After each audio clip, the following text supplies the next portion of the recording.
Ahí está. Nada, mucho para descubrir, mucho para aprender, y también nuestros alumnos lo valoran así. Es un lugar donde podemos tener tranquilidad, lugar de estudio. Y quiero comentar más o menos, seguí desde muy temprana edad, diría, en mi vida me gustaba siempre lo que es la naturaleza, siempre me gustó observarla, siempre tuve curiosidad por lo que había alrededor. Es así que cuando estaba en la secundaria, y quizás desde antes, pero no quiero con eso condicionar a las personas que todavía no tengan esa carga pesada que a veces le ponemos el nombre de vocación. En el caso de la diferencia con diseño multimedial, que no es una pregunta que suele suceder bastante a menudo, justamente el diseño multimedial es un diseño audiovisual, mientras que el diseño gráfico es un diseño estático. Y eso, justamente, ¿qué significa? Que el diseñador multimedial tiene herramientas de diseño gráfico, tiene una fundación de sus conocimientos en el diseño gráfico, pero a eso le tiene que sumar edición de video y edición de sonido. Cuando yo terminé el secundario, no tuve nada de eso. De hecho, terminé la escuela en el comercial, como se lo conoce. Terminé en un comercial y me fui a estudiar comunicación, ¿sí? Así que ni siquiera tenía nada que ver lo que yo había transcurrido en la escuela secundaria con lo que iba a estudiar. Y así fue como uno se va haciendo en el día a día después en la vida. Entonces la sociología lo que viene a hacer es a romper con esta idea de que el individuo decide lo que quiere, cuándo quiere, hace lo que le gusta y no lo que los otros le dicen, ¿sí? La sociología viene a romper con esto, porque lo que viene a hacer es a mostrar, o a investigar más bien, el sistema dentro del cual ese individuo existe como tal. Distritos, como puede ser Presidente Perón y San Vicente, digamos, le dé la posibilidad a todos los vecinos de acceder a la universidad de modo cercano y con facilidad. Pasando ahora un poco a las carreras, les cuento que nosotros, como les decía, tenemos 10 carreras que estamos dictando en este momento, que las dividimos en tecnicaturas y licenciaturas. ¿Cuál es la...? Nosotros lo que pretendemos es que la mayoría de los estudiantes que salgan de la secundaria o estudiantes que de alguna manera tengan la intención de comenzar una vida académica se acerquen a la universidad y puedan comenzar sus estudios y los puedan terminar, que esa es la finalidad o el espíritu de la universidad es poder acompañarlos para que puedan finalizar en algún momento los estudios. Entonces, la universidad, como decían,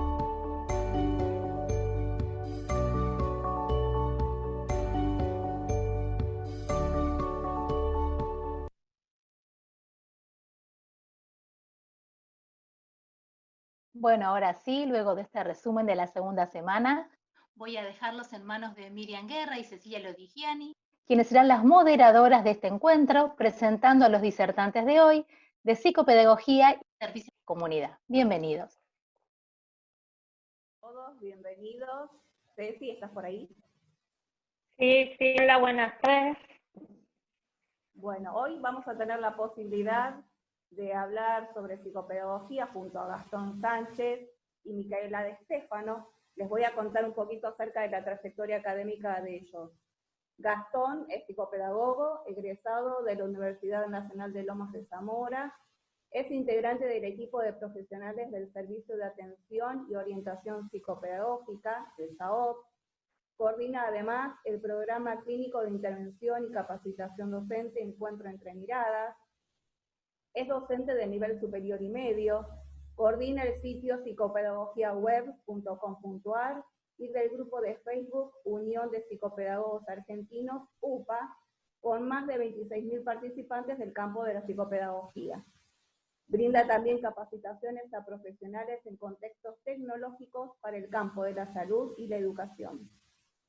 Y Micaela es licenciada en Ciencias de la Educación y se encuentra finalizando actualmente la licenciatura en Psicopedagogía en la Universidad de Lomas, además de ser nuestra compañera porque forma parte de los equipos de orientación de aquí de San Vicente. Así que, bueno, le damos la bienvenida y les cedemos la palabra a los dos, y estamos más que agradecidos que se hayan sumado a esta propuesta de UNITE. Bueno, buenas tardes, muchas gracias. Tardes. Gracias por la Buenas tardes. presentación. Un placer poder encontrarnos en este espacio. Creo que ya se los dije a los organizadores, para nosotros, la verdad, pese a las adversidades, ¿no?, que nos ponen hoy día los contextos, las formas de poder llegar a la comunidad, este espacio me parece fantástico porque nos acerca, aunque sea por esta pantallita, por estos dispositivos, nos une, nos vincula, que justamente me parece que es el tema que hoy vamos a estar trabajando, ¿no? Un placer poder compartir este espacio también con Micaela, ¿sí?, colega. Así que quizás podemos, si querés y te parece, Mica, abrimos el micrófono y vamos nosotros dos avanzando también un poco. Tenemos mucho en común, Bueno, Micaela. buenas tardes a todos y a todas. Gracias por la invitación y gracias a mis compañeras también, que formamos parte de los equipos de orientación escolar de San Vicente. Y con Gastón nos conocimos trabajando en el programa clínico Encuentro entre Miradas. Así que para mí es un gusto haber aprendido con él y con Sonia Medina, que también es nuestra compañera. Y bueno, comenzamos hace un año ya con este proyecto, ahora estamos otra vez de manera online, ¿sí?, no presencial, pero sí vivencial.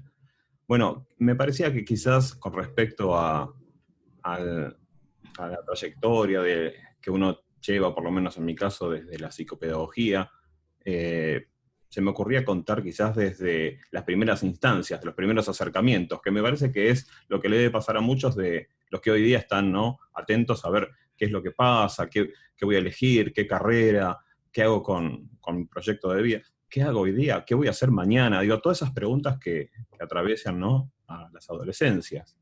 Y recordaba, ¿no?, cuando uno estaba en ese momento, digo, a mí me llegó salir de transitar en sí una escuela secundaria técnica y pensar que realmente, bueno, mi futuro estaba por lo técnico, por la ingeniería, por caminos de la ingeniería electrónica, me imaginaba eso como futuro. Obviamente con el título de técnico en el nivel secundario me permitía a mí insertarme en ese momento, estoy hablando de los años 90, principio de los años 90, insertarme en el sistema educativo como docente, ¿sí? Muy joven, quizás empecé a ser docente siendo quizás 1 o 2 años más grandes que aquellos estudiantes de sexto año de industrial. Todo un desafío para mí, pero me apasionaba esa propuesta, ya que siendo estudiante también en sexto tuve como unas primeras aproximaciones a poder trabajar haciendo mis pasantías en la escuela secundaria técnica, en una escuela técnica. Y esto de enseñar me atravesó de una manera en la cual me parecía súper importante. Me gustaba, se me mezclaba esto de el disfrutar con el trabajar, que no es poco. Me parece que no era algo que se fuera a dar tan sencillo, pero en mi caso se dio de manera bastante natural. Y ahí pude realmente empezar a transitar el sistema educativo mientras que comenzaba la carrera de ingeniería electrónica. Obviamente pasaron un par de años y puedo decir que, uso esta frase, básicamente la estoy usando muy seguido últimamente, que pude fracasar con todo éxito en la carrera de ingeniería. Llegué un día y dije, no es esto lo que a mí me gusta.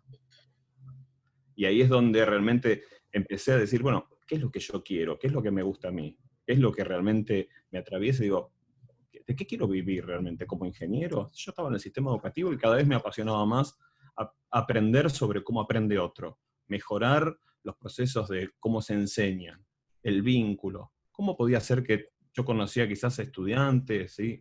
Gente que tenía muchísimas ganas de aprender, pero quizás por algún momento no podía, o por algunas situaciones se le presentaban algunas dificultades, y a veces también me pasaba que gente que decía, vos tenés esta dificultad, y realmente no era tan visible, pero un otro sí lo creía. Bueno, esos procesos son los que me aproximaron un poco a buscar, digo, qué carrera es la que a mí me acerca a poder desarrollar en este campo. Recuerdo que tengo una amiga, ¿sí?, maestra jardinera, de ese entonces, y me dijo, ¿te parece, Gastón, que por ahí podrás estudiar? Si te gusta, yo voy a arrancar en psicopedagogía en la Facultad de Lomas. Digo, no tengo idea, contame.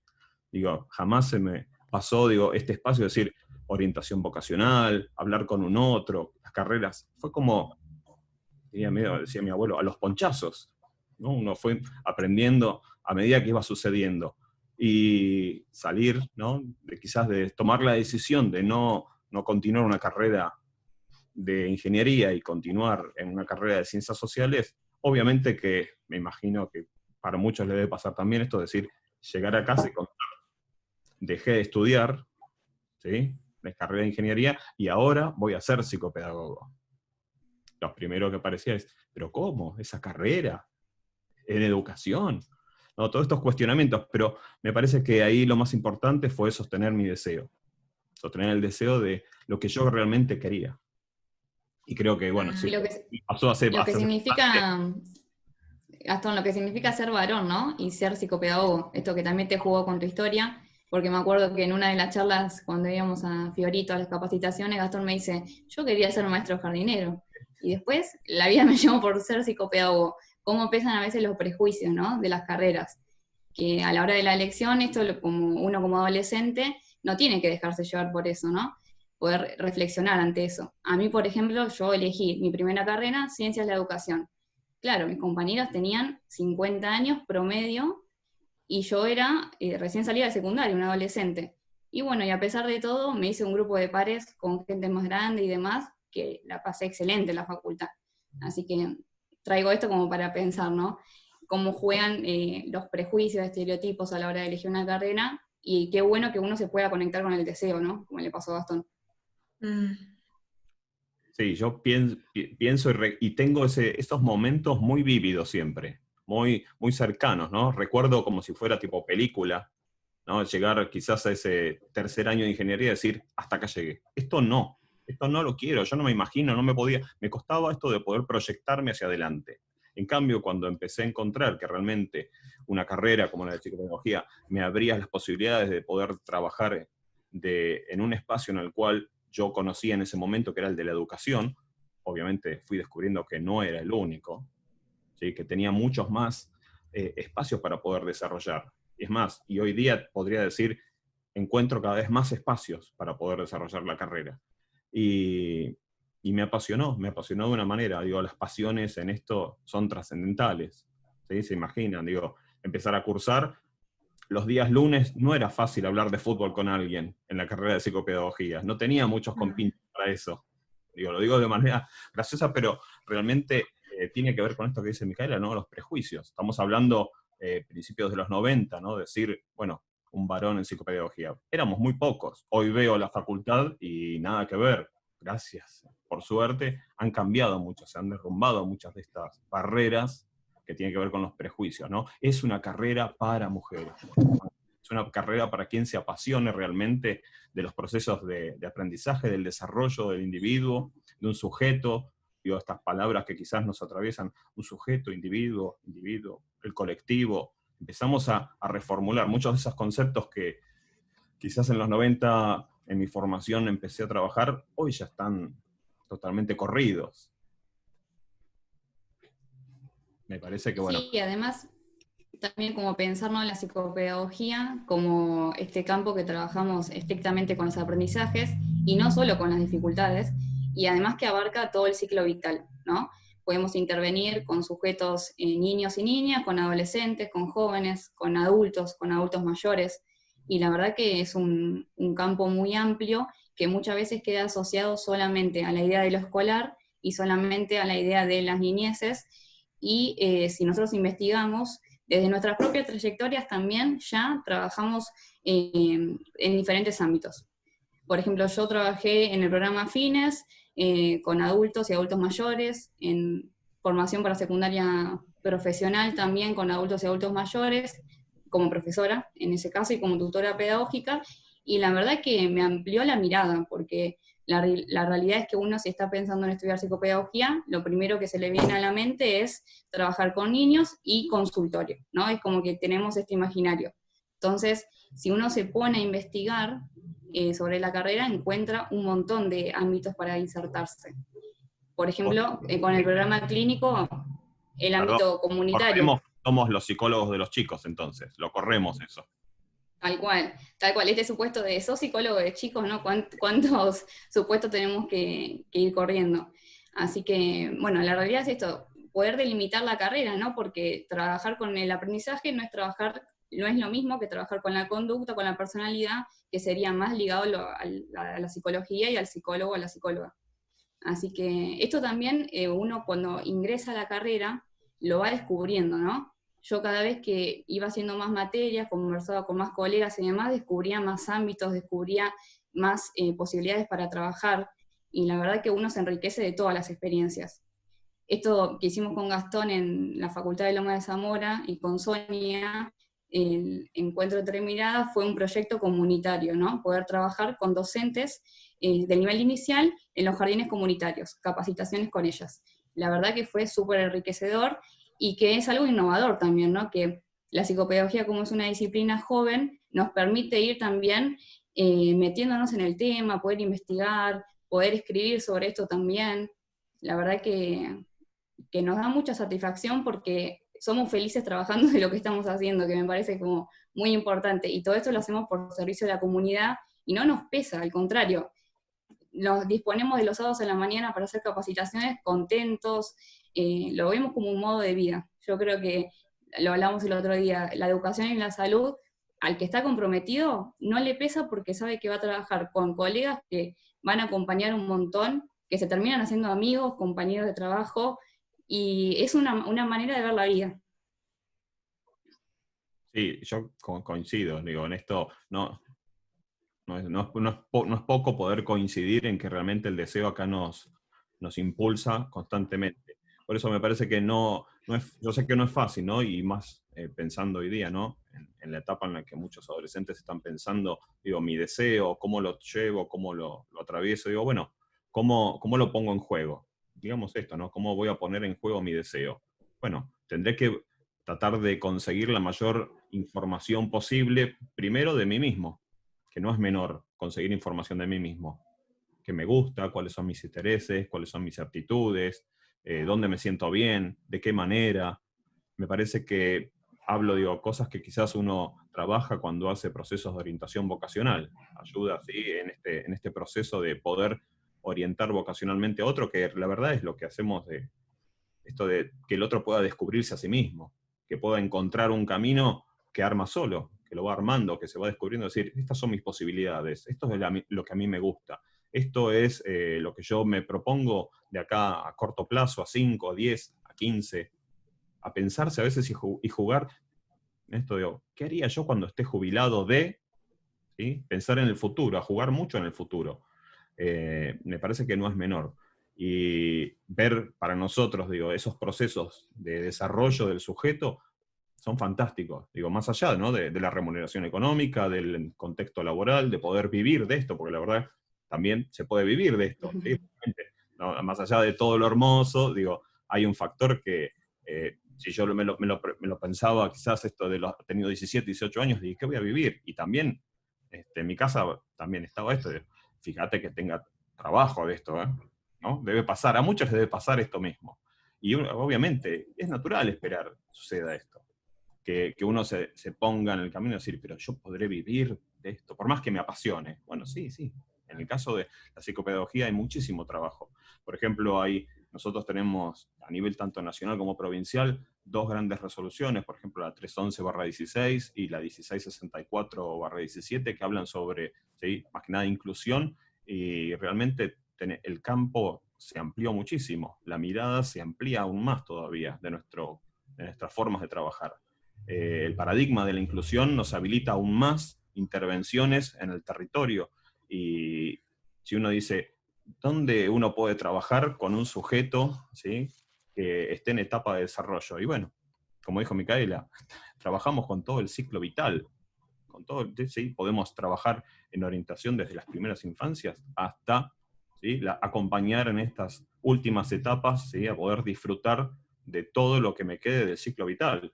Digo, hay un montón de proyectos que podríamos llegar a implementar desde, ¿no? a veces piensas, centro de jubilados, gente que proyecta su último ciclo, última etapa de ciclo vital. ¿Y qué hago con mi vida? Bueno, hay mucho para aprender y para poder trabajar también ahí.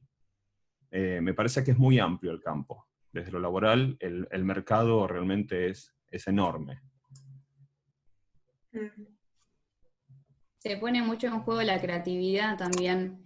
Y muchas veces, yo a la hora de elegir una carrera pienso, ¿no? Muchas veces están implicadas las cualidades personales y otras veces hay que desarrollarlas, ¿no? Como a mí me pasa en psicopedagogía. Hay muchas cuestiones que fueron un desafío para mí.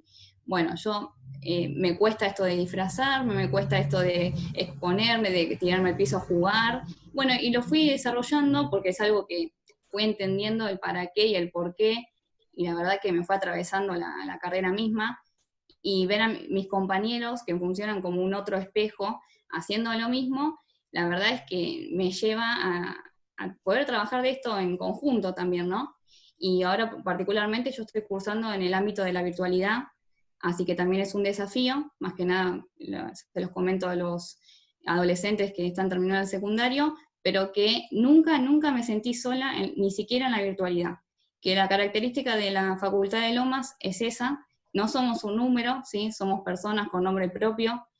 Tenemos compañeros que nos apoyan un montón, tenemos un centro de estudiantes, es una facultad muy abierta y pensada para la clase trabajadora.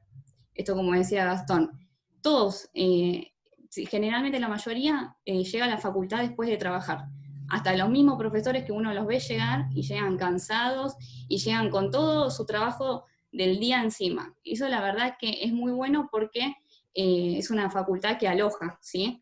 Y que si uno por ahí no cuenta con mucho acompañamiento de las familias, porque a veces se complica ese aspecto, lo va a encontrar en la universidad. Por lo menos en las facultades sociales, yo estoy segura que eso va a pasar, ¿sí? Que van a tener a un compañero de la misma clase, un compañero más avanzado que siempre va a estar ahí para apoyarlos. Yo recuerdo, Micaela, en esto digo, mi primer día de cursado en la Facultad de Ciencias Sociales, del primer día de cursar una materia de psicopedagogía. No entendía nada dónde estaba. Me costaba un montón, digo, no tenía amigos, no tenía ningún conocido, pero bastó creo que 2 o 3 minutos para que cuando yo me siento tenía compañeras, ¿querés un mate? ¿Vos de dónde venís? Digo, y uno tiene que brindarse a eso. Hoy, esas personas que yo me encontré ese primer día, seguimos siendo amigos. Pasaron unos cuantos años, es más, somos colegas, seguimos siendo amigos, digo, las familias se vincularon, y creo que está en el mito fundante de esto, ¿no? De la carrera de psicopedagogía, el poder estar siempre vinculándose con otros. Digo, estamos en lo virtual, pero nunca estamos solos. Estaremos quizás por acá, ¿no? Por este agujerito pasando todo, o por estos auriculares recibiendo esas miradas y estas voces que nos sostienen también, que nos acompañan, que tenés que decir, estoy cansado, me pasó esto, aquello, el otro, cómo trabajo con este caso, en la escuela tal, me pasó tal otra cosa, y salimos de una reunión, ¿sí?, de videollamada y nos metemos en otra, y cuando estamos cansados de las videollamadas, ¿qué hacemos? Hacemos una videollamada con un amigo para poder charlar y reírnos, y nos volvemos a meter en las videollamadas de vuelta. Y bueno, hablamos del vínculo, ¿no? Del vínculo entre nosotros. Me parece que eso es lo prioritario. Como dice Micaela, eso sigue estando. Eso que somos generaciones, ¿sí?, distintas, pero nos atraviesa lo mismo desde la carrera, y más que nada ser atravesados desde la carrera de psicopedagogía de la misma facultad. Tal cual. Yo, por ejemplo, ahora que ingresé más tarde a la carrera de psicopedagogía, porque yo al hacer la carrera de Ciencias de la Educación, me reconocen algunas materias, por lo tanto la diferencia eran 13 materias. Entonces yo ingreso a psicopedagogía casi al final, digamos, con grupos armados, con grupos de adolescentes que ya venían, o jóvenes que venían conformados, y así todos siempre me incluyeron, siempre me sentí parte, hasta en lo virtual, me hice compañeras y amigas que no las conozco en 3 dimensiones, las conozco solamente por la pantalla, y son unas compañeras bárbaras que nos apoyamos, que nos acompañamos siempre. Y también les quería comentar, por otra parte, que tenemos como primer materia, en el primer año, Introducción a la Práctica Psicopedagógica, que acá yo tengo el manual, que ese es el manual con el cual trabajamos, y la verdad que eso nos da un amplio panorama de lo que va a ser la carrera.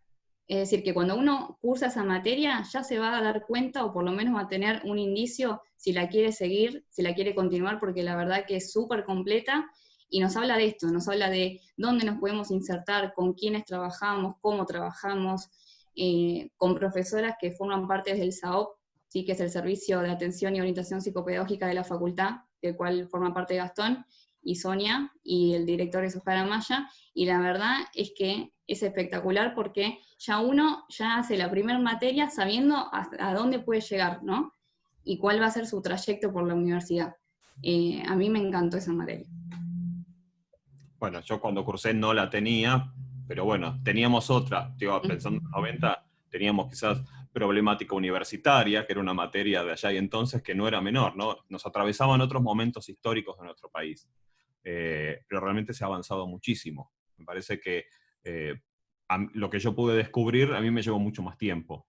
¿Sí? Como decía Micaela, el pensar hoy día que desde el primer año en la carrera de psicopedagogía ya tenés un abanico de posibilidades donde vos podés ver que podés desarrollarte en la salud, en el campo judicial, en el laboral, en la educación, digo, y hago como como pensando en los ámbitos, en el hospital, en consultorios, el centro de salud, en servicio penitenciario, digo, ¿no? Podemos trabajar en empresas, en organizaciones, en escuelas, en institutos superiores, en equipos de orientación escolar, en espacios comunitarios. Para nosotros, para Micaela, para mí, para Sonia, que conformamos este equipo de capacitación, que decíamos, ¿no? Capacitación docente, y le dimos una vuelta, digo, tenemos que ir más allá de solamente la mirada docente, tenemos que ir a la mirada de un educador, digo, acá tenemos familias, tenemos comunidades de aprendizaje, tenemos docentes, sí, titulados, no titulados, digo, pero un sujeto aprende con un otro, entonces es muchísimo más importante pensar siempre a ese otro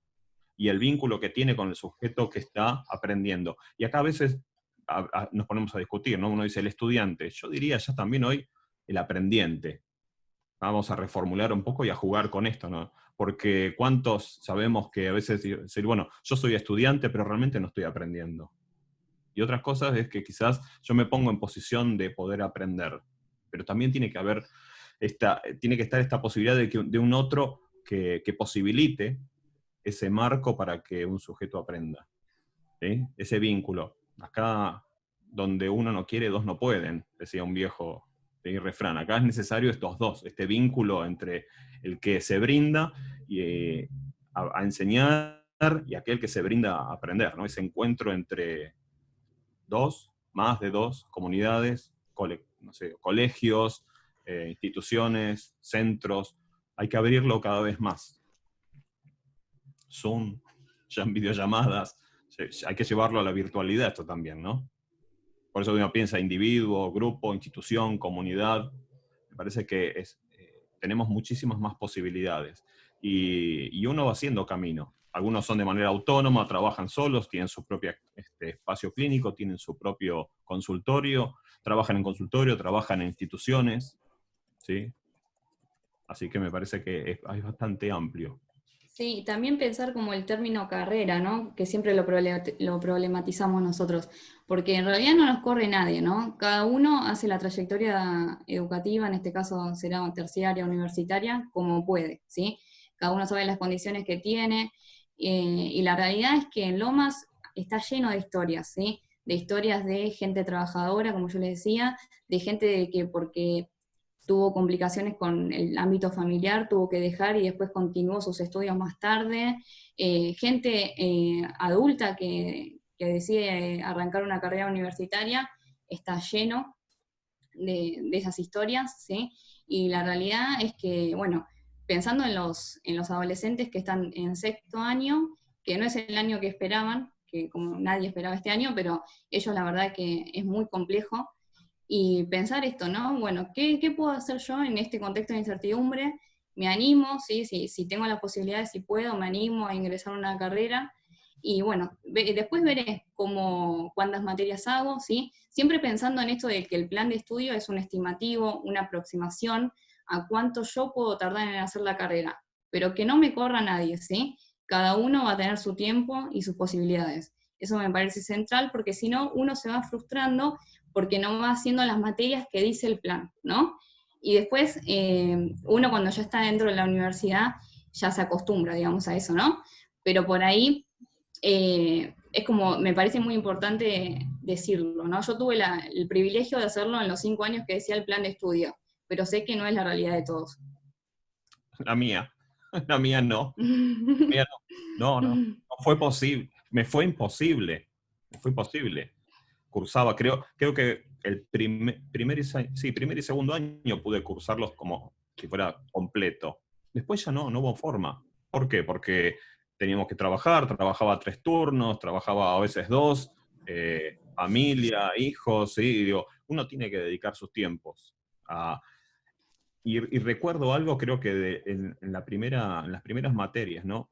Con una profesora nos decía, traten de disfrutar esto que llaman carrera, que realmente tomo esto que dice Micaela, ¿no? Justamente, ¿carrera para quién? Para mí, me pongo contra reloj, me ponen, ¿sí? Me ponen a correr. ¿Quién me pone? Estamos por ahí hoy, digo, es una tarde que nos repensamos todo, pero bueno, esto nos pasa siempre, ¿no? Nos repensamos las palabras todo el tiempo, con respecto a ver qué queremos hacer. Sí, realmente fue un transitar mi trayectoria educativa dentro de un nivel universitario.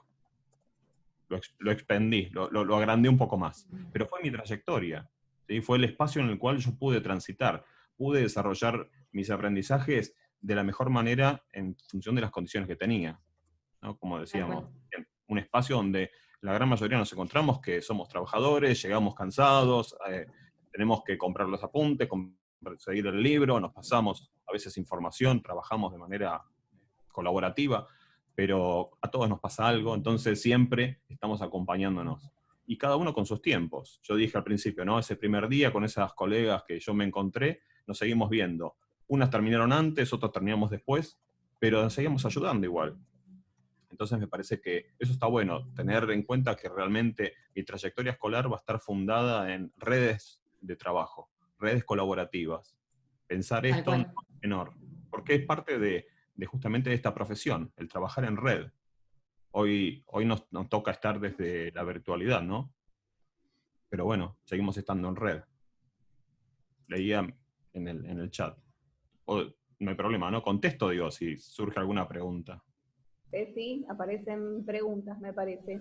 Sí, buenas tardes. Por ahí surgieron preguntas relacionadas con lo que ustedes estaban hablando en relación a qué es que yo quiero, qué bodegas gasto. Entonces, una pregunta que había llegado es ¿por qué eligieron esa profesión? La otra es el espacio para desarrollar la carrera que hacían referencia, pero creo que pues vos explicaste, ¿no? Los ámbitos que tiene el psicopedagogo para desarrollar. A ver si escuché, estaba medio entrecortado, pero bueno, me paso, digo, por ahí algo desarrollamos con respecto a las materias, y si realmente hay algo que, a ver, yo soy de un plan distinto al de Micaela, ha cambiado, el plan actual no es el que tuve yo, quizás por ahí Micaela puede contarte un poco más del plan actual, ¿no? Como decíamos, ella inició, por ejemplo, con introducción, ¿sí?, a la práctica, claro. Y yo no lo tenía esto, teníamos algunas cosas, pero los dos cursamos filosofía, pedagogía, metodología de la investigación, ¿sí?, psicología psicoanalítica, digo, tenemos estrategias didácticas para el abordaje de las dificultades, ha cambiado porque el modelo social de la discapacidad ha cambiado, entonces se fueron reformulando muchas de las materias. ¿Qué pasa? En mi caso, tuve que estar actualizándome mucho más para poder estar, ¿sí?, en sintonía de los nuevos desafíos. Yo acá traje el plan de estudios, lo pueden ver en la página de la universidad, ¿sí? Está disponible para verlo, y las facultades sociales de la Universidad Nacional de Lomas de Zamora tiene 2 propuestas, tiene la licenciatura en psicopedagogía y el profesorado en psicopedagogía. Está estimado más o menos en 5 años cada uno. Micaela, como yo les decía. Sí. Preguntaban si finalizar la carrera tiene que rendir una tesis. No contamos con tesis. Preguntaba si al finalizar la carrera debe... No, el plan de estudio no cuenta con tesis, sino que cuenta con materias optativas. Yo acá lo tengo. Tenemos 3 materias, que son las que componen la licenciatura, y después hay un listado de materias optativas que cada uno va a elegir una en función de la orientación que le quiere dar a la carrera. Y después el profesorado también tiene 3 materias y 2 materias optativas, que según un listado que corresponden al profesorado, uno elige esas 2 y las rinde como una materia más. No contamos con tesis en la carrera. ¿Puedo como poner lo que puse en el chat, como mi pregunta, como seguramente lo que dijiste, como que como para mí como que se puede como que cada materia pudimos encontrar en el transcurso de estos años desde la secundaria, se puede como relacionar con nuestra carrera, ya que mi carrera se enfoca más eso de los diseños gráficos de los videojuegos, pero de modo artístico. Como se puede dar como esto, tener en cuenta la psicología, el coso de la sociología y otras materias como que hay en la universidad. Mira, Sí, Gastón. Si realmente quizás el área del diseño gráfico, yo te diría que la psicopedagogía no va a descartar ninguno de estos campos, va a tratar de, es más, y más ahora, ¿no?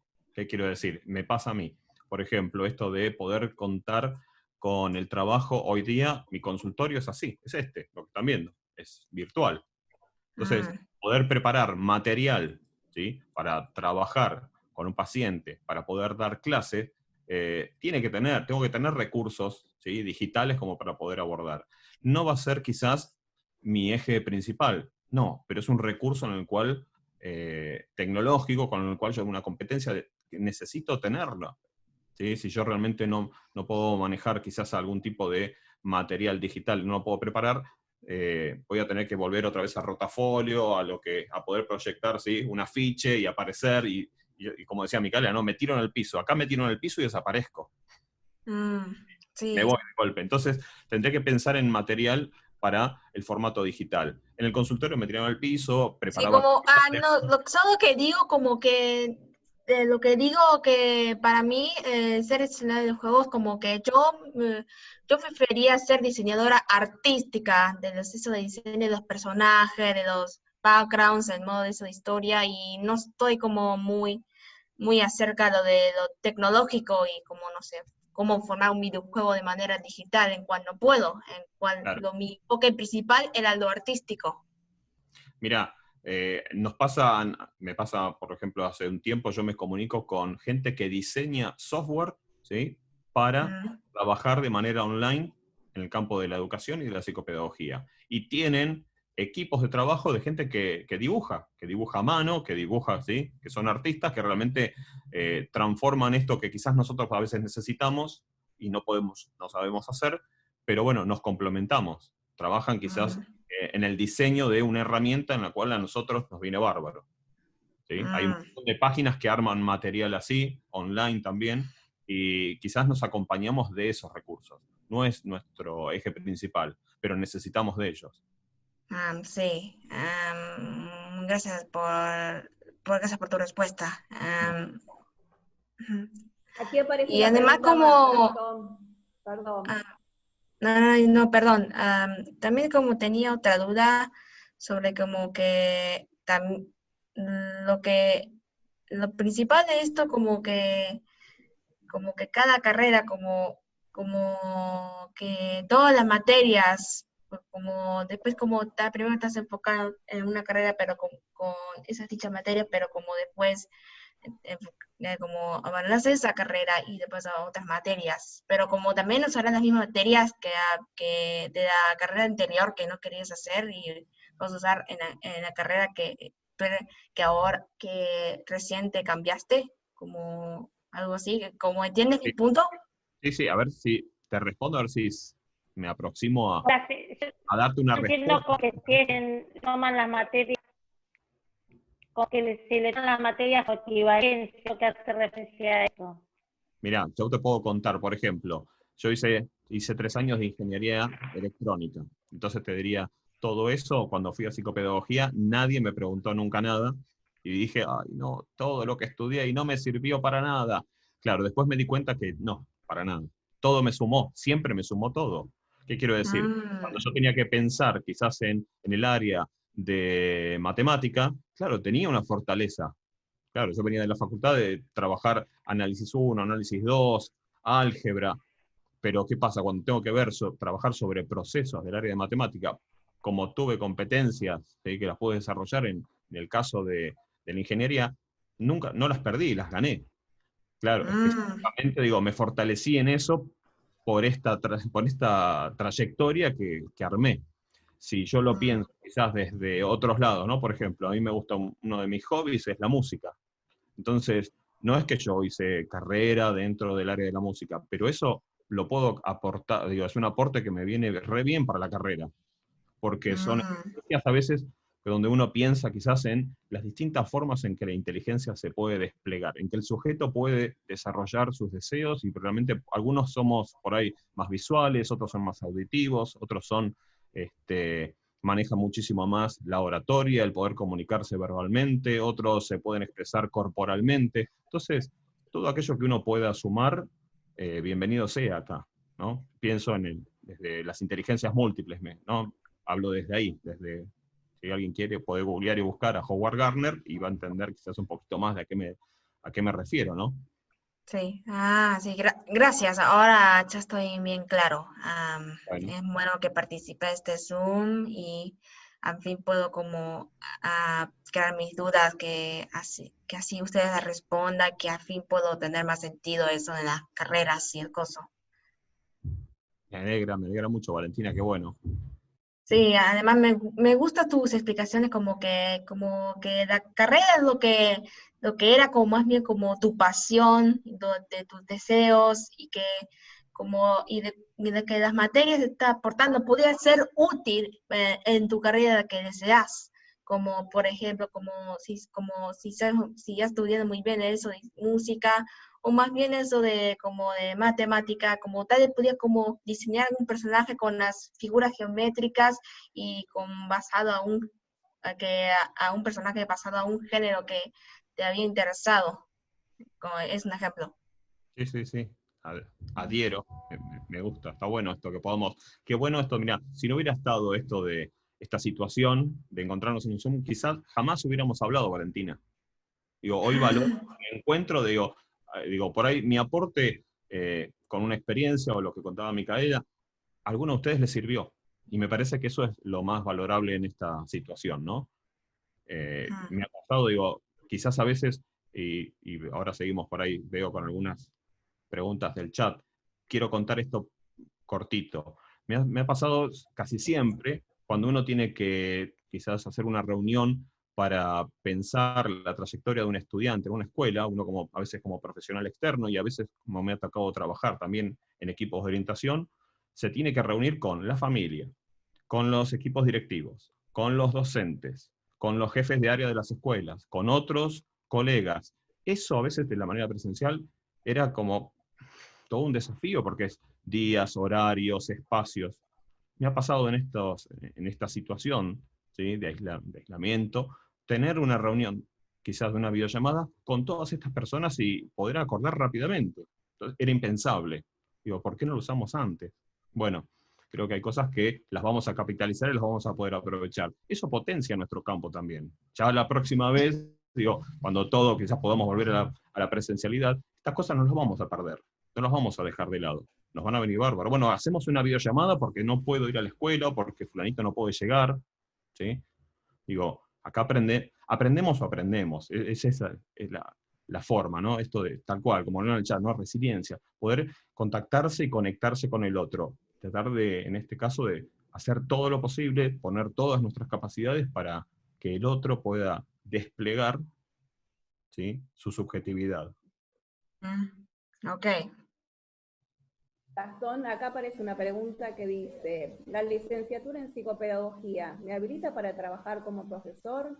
¿Qué recursos consideran ustedes que les está faltando desde lo público, por ejemplo, el ámbito escolar, para desarrollar, aplicar y aprovechar las herramientas de la profesión con plenitud? Mira, cuánto, por ejemplo, la primera parte, ¿no? Como profesor, digo, como licenciado teniendo la licenciatura, obviamente en los espacios universitarios podés trabajar. Necesitas quizás, si yo pienso en el nivel superior, el nivel secundario, vas a necesitar tener el título de profesor de psicopedagogía, como bien lo comentó Micaela, ¿no? Micaela tiene los planes, yo creo que compartí en el chat la página para que puedan ver, ¿sí? Están los planes, están las materias, tienen esa información. Hablamos de esto, ¿no? Te permite trabajar en el nivel universitario, la licenciatura, pero tenés que hacer el profesorado para otros niveles del sistema educativo. ¿Qué más? ¿A qué recursos? La mayoría de mis compañeras está haciendo las dos carreras, porque uno puede hacer la licenciatura, termina, tiene que realizar un trámite en la facultad y continúa con el profesorado. Entonces, uno obtiene 2 títulos, sería, que obviamente le va a ampliar el campo laboral. Eso está bueno. O sea, y también me parece como pensar esto que en la universidad también hay profesorados, porque muchas veces cuando pensamos en profesorados nos remitimos a institutos, ¿no? Y por ejemplo, en Ciencias de la Educación también tenemos el profesorado en Ciencias de la Educación, ¿sí? Así que esto es como una información que quizás no está muy abierta o muy al alcance de la población. Y la facultad cuenta con un curso de ingreso. Es un curso de ingreso que lo que busca... Porque igual ya... Sí. ¿Estamos casi en horario? Sí. Nos quedan unos minutitos más. Bueno. Creo que intento contestar la pregunta del chat, la que leo, ¿no? Por ejemplo, que dice, ¿qué les está faltando desde lo público, ámbito escolar, para desarrollar, aplicar y aprovechar las herramientas de la profesión en plenitud? Yo te diría, Ernesto, pensando justamente, digo, mirá, creo que trabajamos hoy día de manera situacional con lo que tenemos. En plenitud, para nosotros sería, hoy es en esto. Cuando cambie el contexto y podamos estar de manera presencial, seguiremos, pero el concepto de plenitud, me parece que lo seguimos poniendo, digo, estamos trabajando a pleno. El servicio de psicopedagogía de la facultad sigue atendiendo de manera online. Se sostienen todos los tratamientos de manera. Es más, los programas clínicos se siguen desarrollando de manera virtual. Seguimos atendiendo así, seguimos teniendo reuniones con los equipos docentes, con las familias. Digo, esto que pasaba desde lo presencial, lo modificamos y aprendemos a utilizar este tipo de herramientas para seguir trabajando y poder garantizar la continuidad de un tratamiento. Si vamos a lo que es clases, podemos garantizar la continuidad pedagógica. Ahora, si me dicen, bueno, si no tenemos internet, no tenemos luz, no tenemos, la computadora se quemó, sí, vamos a tener obstáculos. Pero también teníamos obstáculos de manera presencial. Así que la plenitud es algo como que ahí yo, esa palabra la llevaría a tratar de trabajar siempre con lo que tenemos, con el contexto que tenemos, con las situaciones particulares de cada uno de los sujetos, de las familias, de las comunidades. Entonces, donde yo pueda buscar la mayor capacidad de trabajo, digo, eso será la plenitud. No sé si no vamos por un ideal, lo que debería ser, vamos por lo que es, con lo que tenemos, con los recursos que contamos, y con nosotros mismos, ¿no? Poniendo todo de nosotros. Gastón y Micaela, ¿tienen ganas de contar brevemente la particularidad que tiene las facultades sociales con respecto al SAOP, al Servicio de Asistencia y Orientación Psicopedagógica? Con respecto a los alumnos y a las comunidades que asisten, ¿no es cierto? Gastón, vos que... ¿Arranco yo? Bueno. Sí. Realmente, a ver, tenemos, el SAOP tiene, yo te diría, creo que como servicio es algo extraño, nuevo, raro, viejo, tiene de todo. El SAOP tiene más de 20 años, cumplió 22 años ya estamos. ¿Digo bien? Sí. 22 ahora. En esto, digo, se ha reformulado en función de siempre crecer. Nosotros somos casi 70 profesionales que trabajamos donde cada uno tiene entre 2 o 3 pacientes. Cuando digo 2 o 3 pacientes, habría que pensar también en la cantidad de familias a las cuales nosotros podemos llegar. ¿Tenemos lista de espera? Sí, tenemos un montón de lista de espera, pero también se arman y se diseñan talleres, programas clínicos para poder abordar a aquellos que están esperando, ¿sí? Hay colegas que están trabajando con eso. ¿Trabajamos desde las redes? Sí, trabajamos también desde ahí. Tenemos unos espacios que hoy día no nos hubiéramos imaginado en marzo, donde realmente podíamos trabajar. Entonces, nos animamos a poder ir trabajando a veces en lo que no conocemos. Tomamos esto de que realmente hay mucho por seguir aprendiendo. Somos sujetos que no dejamos nunca de aprender. Entonces estamos dispuestos a poder tomar lo nuevo y hacer este trabajo. El SAOP cuenta con estos profesionales que se están adaptando todo el tiempo, con familias que tienen problemáticas terribles a veces, terribles. Nos ha pasado con pacientes que los pudimos aceptar ahora, ¿no?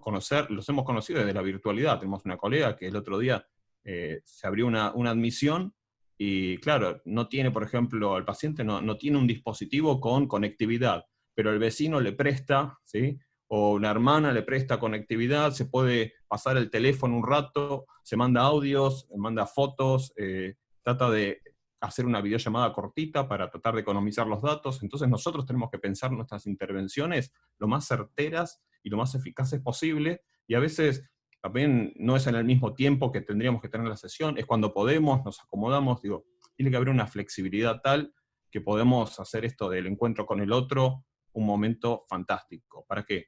Para que el otro pueda aprender. Y además del servicio a la comunidad, también es un espacio de formación para los estudiantes.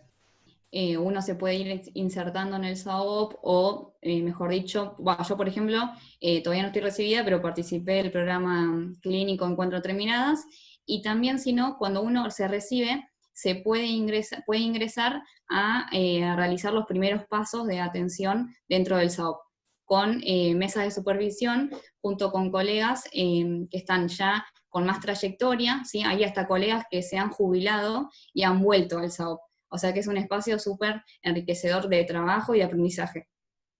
Y para nosotros es una forma también de devolverle a la comunidad lo que nos dio. Nosotros pudimos asistir a una universidad pública, ¿sí? Gratuita. Entonces, para nosotros es un placer poder devolverle a la comunidad, por medio de la facultad, nuestro espacio de psicopedagogía. La verdad que disfrutamos otra vez del trabajo, ¿sí? Uno diría, y ad honorem, sí, pero está bárbaro, digo, porque cuánta gente permitió que nosotros pudiéramos estudiar, un montón. Si nosotros estábamos sentados, aprendiendo, estudiando, digo, la verdad que es una manera de devolverle, ¿no? A la comunidad lo que nos dio a nosotros. Sí, es SAOP, S-A-O-P, contesto ahí, en el chat. Ya los felicitan por las exposiciones que han realizado. No sé, chicos, si quieren agregar algo más, Micaela, Gastón. A mí me gustaría leer un poema breve para cerrar. No sé, Gastón, si vos querés decir algo. Por favor, no, cerremos. Bueno. Me encanta este tipo de cierre a mí. Este cierre lo solíamos hacer con Gastón y Sonia también cuando trabajamos juntos. Bueno, más que nada el poema es pensando ahora en el contexto de la pandemia y de la incertidumbre que están viviendo los adolescentes que están en sexto año, ¿sí? Y que no es el año que esperaban, pero que puede ser de otra manera, ¿sí? Y proyectando a futuro. Es una poesía de Fernando Pessoa, ¿sí? De todo quedaron tres cosas. La certeza de que estaba siempre comenzando, la certeza de que había que seguir, y la certeza que sería interrumpido antes de terminar. Hacer de la interrupción un camino nuevo, hacer de la caída un paso de danza, del miedo una escalera, del sueño un puente, de la búsqueda un encuentro. Así que nosotros le deseamos lo mejor en este encuentro con esta vocación o este ámbito laboral en el cual se quieran insertar, y por lo menos nosotros estamos disponibles para seguir respondiendo dudas desde otros medios, si quieren. Gastón y Micaela. Gracias, estuvo buena esta experiencia y también me encantó el poema, que es muy inspirador, y como esta es una de las primeras charlas profesionales en cual me costó mucho unir otra de estas charlas, pero al fin lo logré, y que al fin puedo como escuchar a eso, participar, escuchar tus cosas y también preguntar las preguntas, en cual ustedes como que me ayudaron bastante en reflexionar de mi carrera y eso de la materia también, que también me ayudó. Gracias. Gracias a ustedes. Bueno, un placer, muchas gracias. Bueno, Gastón y Micaela, en nombre de la Municipalidad de San Vicente y la Jefatura Distrital de Educación, les agradecemos muchísimo porque fueron claros y dieron cuenta de la vasta experiencia y trayectoria que tienen. Y me quedo con dos frases. Una que dijo Gastón, que habló de fracasar con éxito, y nos contó esta experiencia de cambiar de carrera y de que él se atrevió a eso. Y una que dijo Micaela, que fue sacarse los prejuicios en la elección de la carrera. Y me parece que estas dos cosas son muy significativas para los chicos que están ahora en sexto y que tienen que atreverse, como dice Gastón, animarse a fracasar, y como dice Micaela, a no tener prejuicios en la elección. Chicos, excelente lo que hicieron hoy, más que agradecidos, gracias por responder todas las preguntas de los que estábamos acá escuchando, y bueno, nos encantaría verlos otra vez, porque fue atrapante lo que hicieron. Muchas gracias. Gracias Y a ahora los dos. invitamos, Muchas gracias. Gracias. Gracias, chicas. Gracias por todo. y ahora invitamos al resto de los participantes a esperar que ahora a las 5 comienza una nueva disertación de la paleontóloga Bárbara Cariglino. Vemos el video del cierre de la segunda semana y nos volvemos a encontrar en un ratito. Bautista, ¿lo pones? En eso.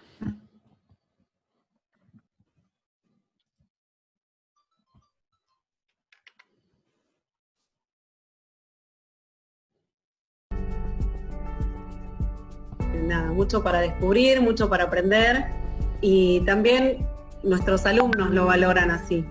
Es un lugar donde podemos tener tranquilidad, lugar de estudio. Y quiero comentar más o menos, descubrimiento. seguí desde muy temprana edad, diría, en mi vida me gustaba siempre lo que es la naturaleza, siempre me gustó observarla, siempre tuve curiosidad por lo que había alrededor.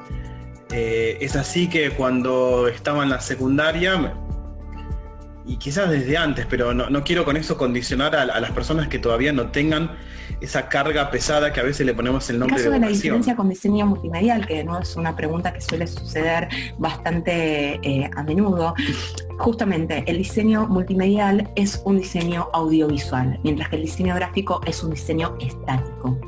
Y eso justamente, ¿qué significa? Que el diseñador multimedial tiene herramientas de diseño gráfico, tiene una fundación de sus conocimientos en el diseño gráfico, pero a eso le tiene que sumar edición de video y edición de sonido. Cuando yo terminé el secundario, no tuve nada de eso. De hecho, terminé la escuela en el comercial, como se lo conoce. Terminé en un comercial y me fui a estudiar comunicación, ¿sí?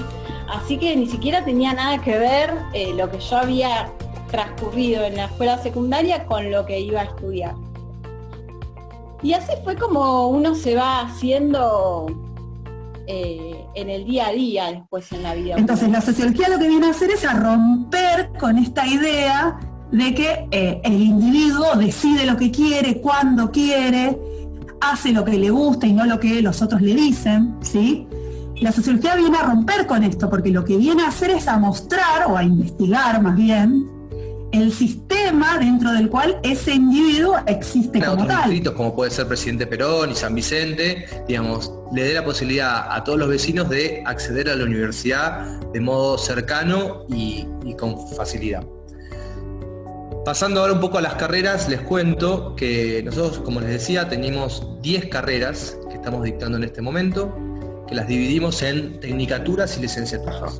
¿Cuál es la...? Nosotros lo que pretendemos es que la mayoría de los estudiantes que salgan de la secundaria o estudiantes que de alguna manera tengan la intención de comenzar una vida académica se acerquen a la universidad y puedan comenzar sus estudios y los puedan terminar, que esa es la finalidad o el espíritu de la universidad es poder acompañarlos para que puedan finalizar en algún momento los estudios. Entonces, la universidad, como decían,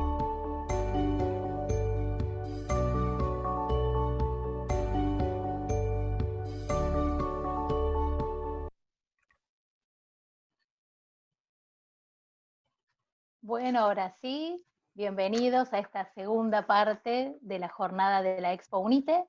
Vamos a comenzar con la segunda disertación del día de la fecha. Agradecemos la presencia de todos los que nos acompañan y le damos la palabra a Roxana Silvera y a Miriam Guerra, quienes serán las moderadoras y nos van a presentar a Bárbara Cariglino. Hola, buenas tardes nuevamente para todos los que se van sumando en esta segunda etapa. Y bueno, vamos a presentar a Bárbara, vamos a contar acerca de su trayectoria académica. Bárbara es investigadora adjunta del CONICET, trabaja como paleobotánica en el Museo Argentino de Ciencias Naturales, realizó sus estudios de grado y posgrado a través de la Facultad de Ciencias Naturales y Museo de la Universidad de La Plata, obteniendo el título de doctora en Ciencias Naturales en el año 2011. Por medio de becas y subsidios de la Agencia Nacional de Promoción Científica y Tecnológica y el CONICET, ha podido realizar sus estudios, viajes de intercambio para trabajar en Sudáfrica y obtener 2 proyectos como investigadora responsable, con el foco en floras fósiles de la Patagonia y Mendoza, y las interacciones bióticas que se observan en ellas a través de las marcas producidas por insectos. Asimismo, cuenta con varias publicaciones científicas y de divulgación, tanto en revistas del país como del exterior, y numerosas participaciones en conferencias nacionales e internacionales. Bárbara, te damos la bienvenida y te damos la palabra también. Un gusto tenerte. Bueno, muchas gracias. Gracias por la presentación, Miriam, y muchas gracias a todos por la invitación. Me siento halagada, pero bueno, estar a la altura. A ver qué les puedo contar.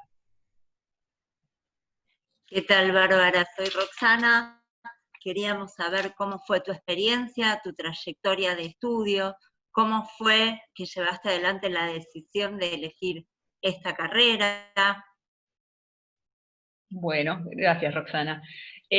Bueno, la pasión por la paleontología me vino desde muy chica, como la mayoría de los niños.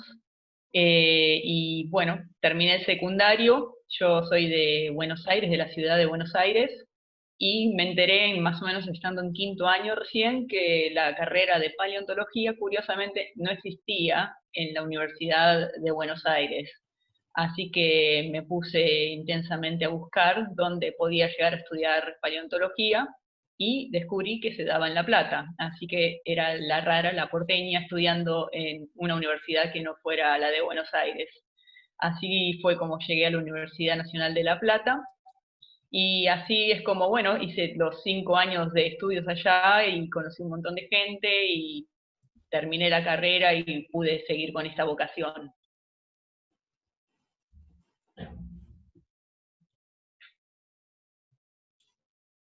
Bárbara, ¿cuántos años más o menos llevó la carrera? ¿En qué constaba la carrera?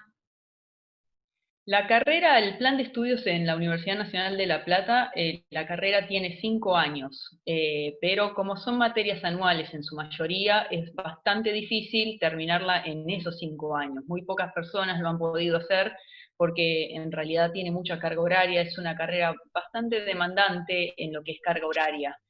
Pero en 6 años, 5 años y medio, 6 años, debería ser más o menos lo normal, lo más accesible, siempre y cuando no tengas la necesidad de trabajar mientras la estás haciendo, por supuesto.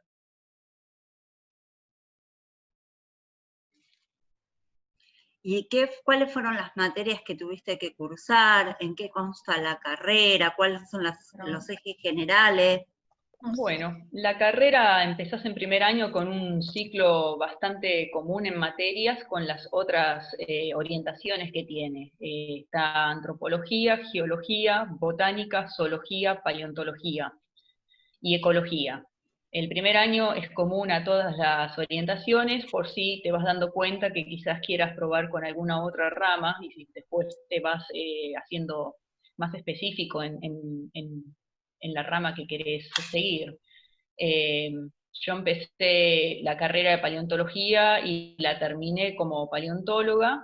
Sin embargo, la empecé con ganas de estudiar dinosaurios para dedicarme más bien a los vertebrados, ¿no? Reptiles, y a medida que iba estudiando la carrera, había muchas materias de botánica en la orientación de paleontología que tiene la carrera, y a mí me encantaban, o sea, como que en el mundo de las plantas descubrí una vocación que no sabía que tenía, y poco a poco me fui convenciendo que paleobotánica, que es a lo que actualmente me dedico, podía ser una posibilidad.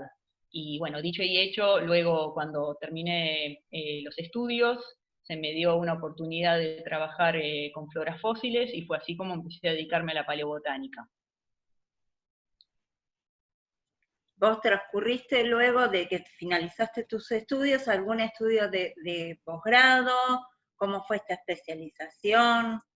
Sí, primeramente me fui con una beca a estudiar a los Estados Unidos. Volví a los 2-3 años más o menos con un máster en geociencias y apenas volví conseguí empezar el doctorado acá, en el Museo Argentino de Ciencias Naturales. Lo hice acá en el Museo Argentino de Ciencias Naturales del Parque Centenario, pero el doctorado lo hice a través de la Universidad Nacional de La Plata. Y bueno, sí, precisamente tu director te ofrece un plan, vos podés opinar, moldearlo, ayudar y colaborar en cómo se desarrolla ese plan. Y después, si el plan es aprobado por la universidad y tenés la suerte de que CONICET te dé una beca, entonces podés comenzar con tus estudios de doctorado, que suelen ser 5 años también. Y así fue como que, bueno, estuve 5 años con beca de CONICET para hacer el doctorado.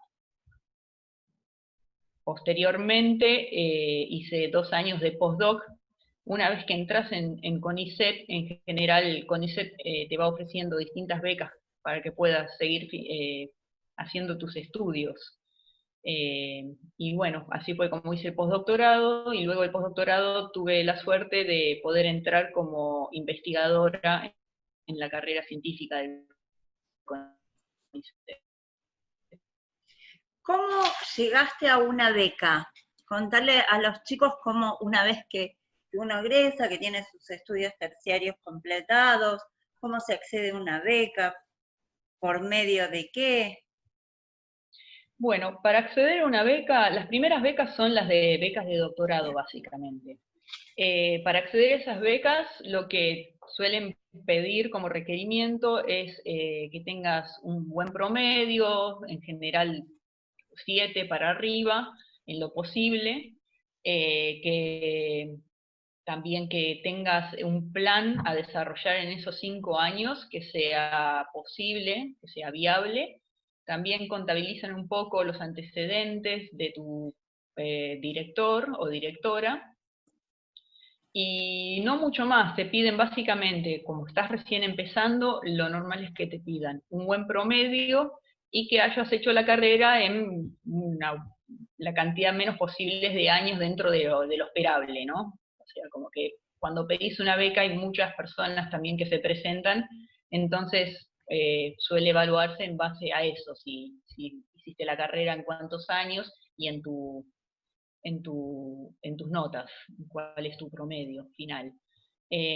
Por otra parte, las becas de doctorado, en general, cuando presentás el plan, o sea, tu director ya te conoce y ya hablaste con esa persona, y más o menos diste indicios de que querés trabajar en ese proyecto, así que por lo general sos como una candidata, puede ser como un único candidato en algunos de esos planes. Pero bueno, en lo que es después la bolsa de becas, cuando CONICET empieza a evaluar, si de repente hay 30 becas para 50 personas, van a tomar en cuenta sobre todo no solo el plan, sino también tu promedio y posiblemente los antecedentes de tu director. Bien. A ver, acá hay preguntas. Además del CONICET, ¿en qué otros ámbitos se pueden trabajar?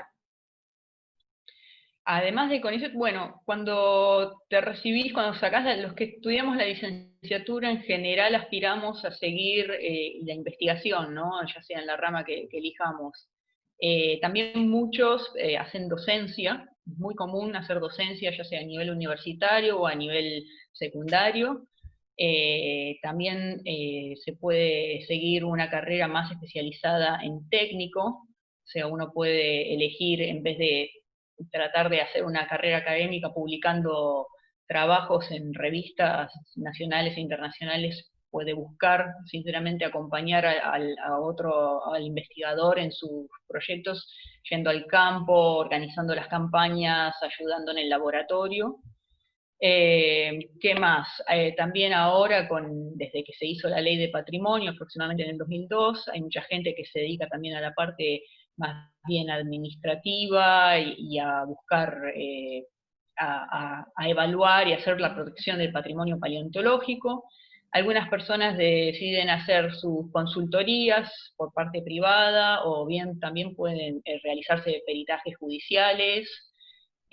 Pero en general los que estudiamos estas carreras buscamos continuar con una carrera de investigación, que es lo más común, y en el país la mejor forma de lograrlo es a través de CONICET, entrando en el CONICET.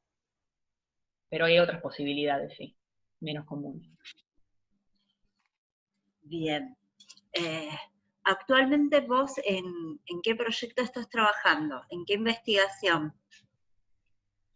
Bueno, como les decía, yo no estudio dinosaurios y toda la parte famosa de la paleontología, sino que me dedico a las plantas, y en este momento me estoy dedicando a dos floras fósiles, una en Santa Cruz, que es previa a cuando había dinosaurios, o sea, los dinosaurios todavía no existían en el mundo, y estas floras existían, o sea, son de la era paleozoica.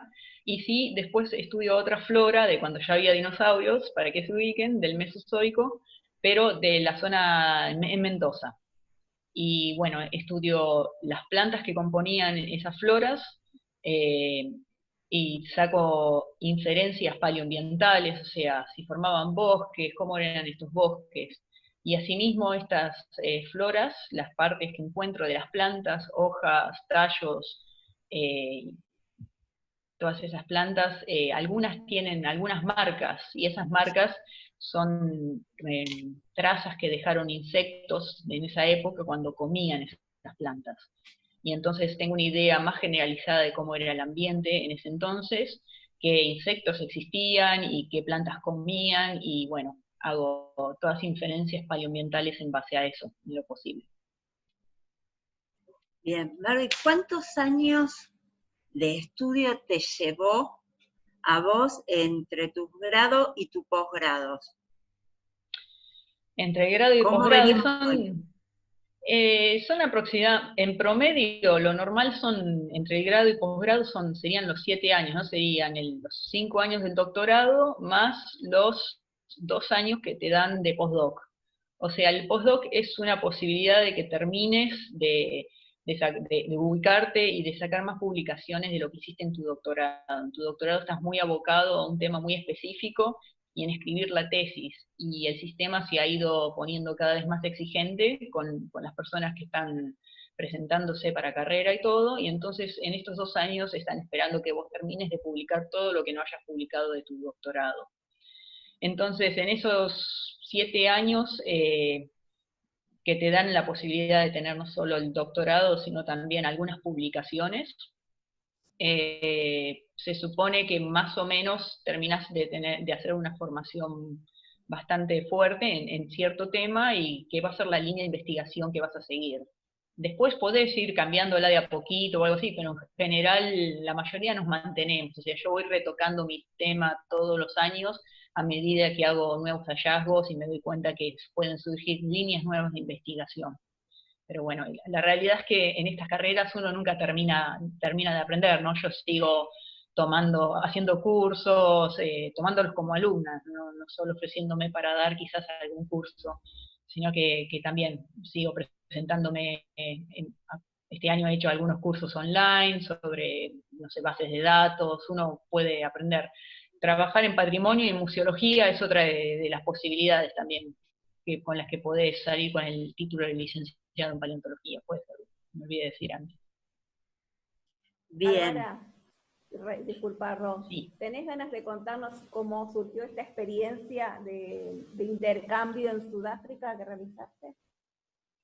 Sí, bueno, cuando uno está trabajando, bueno, las flores estas que estudio tienen una particularidad, ¿no? O sea, se llaman flora de Glossopteris, y estas floras estaban distribuidas en todos lo que son ahora los países del hemisferio sur, porque es cuando estaba todo el Gondwana unido. Entonces, la flora que yo estudio en Patagonia También hay registros de esa misma flora en Sudáfrica, en Australia, Madagascar, en la India, incluso en la Antártida. Entonces, bueno, estudiando esta flora entré en contacto con una colega sudafricana que trabaja en el mismo material que yo, pero en su país, allá en Sudáfrica, y así fue como empezamos a trabajar juntas, yo con la parte de Patagonia y ella con la de Sudáfrica, viendo las coincidencias que había en los elementos que componían estas floras. Y ella ya ha venido acá a trabajar conmigo un par de veces, ya han sido 2 o 3 años, y yo tuve la oportunidad, gracias a una beca también de CONICET, para trabajar en el exterior, hacer un postdoc en el exterior, de irme allá 3 meses estuve. Y el año pasado también pude hacer otra visita, pero ya solo con trabajo de campo, básicamente. Pero bueno, estas son carreras que te abren al mundo, básicamente, porque necesitas contactarte con personas que trabajan en lo mismo, pero en otras partes del mundo, y es una gran oportunidad también para abrir la mente y tener la posibilidad de conocer otros lugares. Es fantástico. Pero fue así como llegué. Entonces, con Sudáfrica y otros lugares, ustedes lo que hacen es intercambio de información, de los resultados de sus investigaciones, y llegan a conclusiones conjuntas, hacen publicaciones. Exactamente, esa es la idea. En general también son los trabajos que publicamos pasan por lo que le decimos revisión de pares. En general esos pares son personas de otros países, de otras partes del mundo. Y bueno, así fue como conocí yo a esta colega con la que estoy trabajando. Ella solía ser la que revisaba mis papers, y no siempre exitosamente. A veces me decía, tu paper no está listo para ser publicado, o sea, como que ella estaba... Y a mí me interesaba mucho trabajar con esta persona, así que finalmente le escribí un mail y le dije, bueno, que estaba interesada en trabajar con ella, y que si ella quería venir de visita a conocer, bueno, el campo ahí en Santa Cruz, donde estaba trabajando, y a partir de ahí empezaron a surgir más y más proyectos. Pero sí, es bastante común en todas estas ramas de la ciencia en general, tener contactos con personas de afuera, no solo con colegas de acá, de Argentina y el resto de Sudamérica, sino de otros países. Bien. ¿Es un trabajo en equipo? ¿Es una carrera solitaria? ¿Cómo se lleva adelante estas investigaciones? Es sin duda un trabajo en equipo, o sea, en general todos tenemos nuestra línea de investigación, pero para eso conseguimos, o sea, para realizar nuestras propias líneas de investigación, nos contactamos con colegas, ya sea para que nos ayuden en el campo o como para colaborar en publicaciones o como sea. Sin duda es una carrera donde necesitas del apoyo de un montón de personas. Y es mucho más amable también, ¿no? O sea, para ir al campo sin duda es mucho más divertido si vas con colegas, con amigos, que sola no podría. Así que sin duda se necesita de un equipo. Y en general estos equipos, o sea, son multidisciplinarios. O sea, si yo bien hago la parte de los fósiles, yo trabajo con una geóloga, que es una amiga mía también, que me acompaña en el campo. En la parte de los insectos, por ejemplo, yo trabajo en las trazas que dejan esos insectos, pero si encontramos insectos, también trabajo con una amiga colega que hace los insectos y los estudia, y es así como van surgiendo distintas líneas y distintas conexiones, pero siempre trabajamos en equipo. Bien. Y Barbie, ¿nos contás un poco de cómo es tu vida profesional? ¿Cómo te trasladás al campo de estudio? ¿Dónde residís? ¿Cómo es este trabajo tuyo profesional? Bueno, yo siempre digo que para mí los lunes no existen. A mí me gusta mucho lo que hago y tengo suerte de trabajar en un laboratorio con colegas que también son amigos, así que para mí ir al museo siempre fue algo muy grato y divertido. Mi día, o sea, no ahora en pandemia, porque los museos están cerrados también para nosotros, lamentablemente, pero hasta que todo esto comenzó, empezaba temprano, a las 8, 8:30, ya estaba en el laboratorio. Nuestro trabajo consiste más o menos en pasar muchos meses delante de la computadora y delante de la lupa y del microscopio, y escribiendo papers, y después 1 o 2 meses al año tratamos de salir al campo, ¿no? En general esos meses son los meses de verano, que es mucho más agradable la temperatura, sobre todo para los que trabajamos en el sur. Bueno, ¿cómo comienza todo? Uno va al campo, busca los fósiles, es todo un proceso previo en el laboratorio de buscar la bibliografía, ver bien los mapas. Ahora tenemos un montón de ayuda con, por ejemplo, software como Google Earth, que nos permite ver de antemano dónde están los caminos y si podemos acceder a los afloramientos donde vamos a buscar nuestros fósiles. Y cuando ya tenemos todo eso bien resuelto, salimos para el campo. A mí particularmente me toma 2 días llegar allá porque son 2.500 kilómetros aproximadamente, y salimos desde acá en 1 o 2 camionetas. Y vamos, bueno, tranquilos, cuando llegamos armamos el campamento, pasamos unas semanas buscando los fósiles, trabajamos lo más que se puede, siempre y cuando las condiciones climáticas también lo permitan. Cuando tenemos ya toda la camioneta cargada con fósiles, a todo esto tengo que aclarar que vamos con permisos, siempre vamos con permisos al campo, se le pide a la provincia en la que uno trabaja el permiso reglamentario, porque si no, si me paran en la ruta con un cajón de fósiles en el auto, puedo llegar a tener muchos problemas, pero bueno, eso es un detalle importante. Así que bueno, entonces volvemos para el laboratorio, para Buenos Aires, y allí comienza, bueno, todo el estudio de todos los fósiles que tengamos, que hayamos traído del campo. Este estudio, dependiendo de la línea que hagamos, puede tomar meses, años, y a medida que vamos estudiándolo, vamos tratando de escribir las publicaciones. Para el sistema de CONICET requiere que uno esté publicando al menos entre 1 y 2 trabajos por año mínimo, como para que CONICET te evalúe positivamente tus informes. CONICET te pide informes de lo que venís haciendo al principio todos los años y después cada 2 años, y es así como vamos ascendiendo y también como vamos obteniendo posibilidades de tener subsidios, ¿no? Es a través de las publicaciones. Pero bueno, es más o menos así. O sea, el panorama laboral.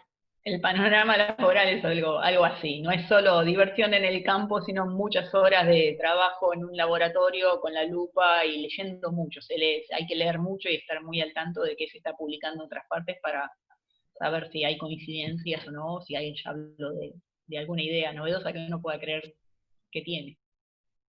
¿Le encontrás a esta labor que vos hacés, a esta investigación, algún fin social, el aporte social?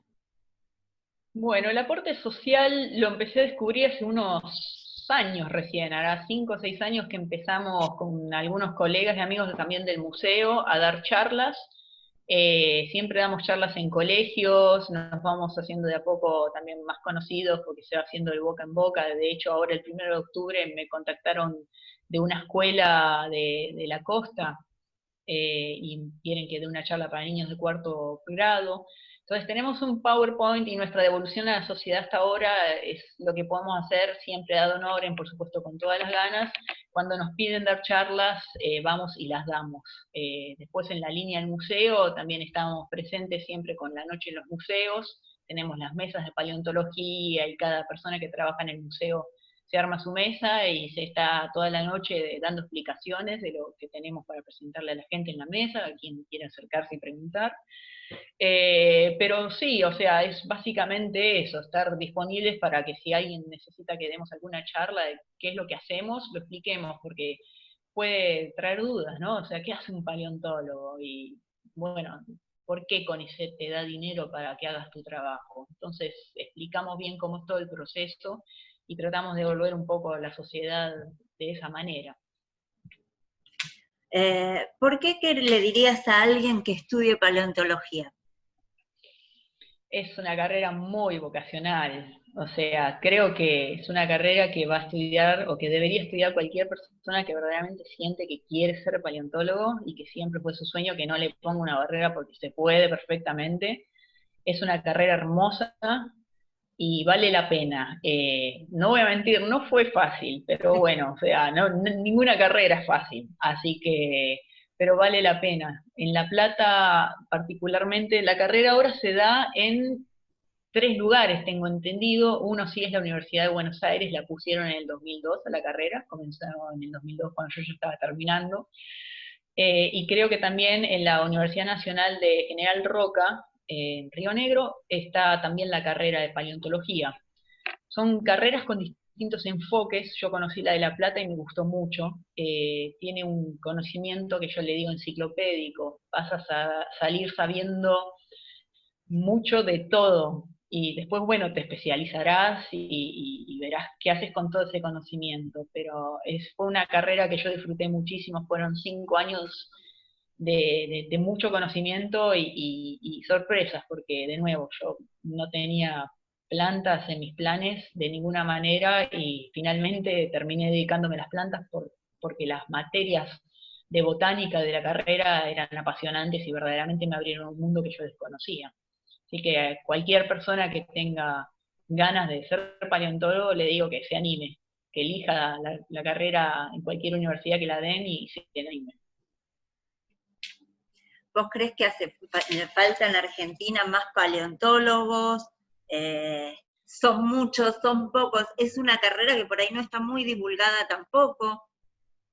Creo, no diría que somos ni muchos ni pocos, creo que hay lo justo por el momento, pero siempre puede haber más. Es un país con muchos recursos naturales para paleontólogos. Tenemos una Patagonia súper extensa, y tenemos una precordillera, y hay un montón de posibilidades, y siguen surgiendo líneas de interés, líneas muy interesantes de investigación, totalmente novedosas.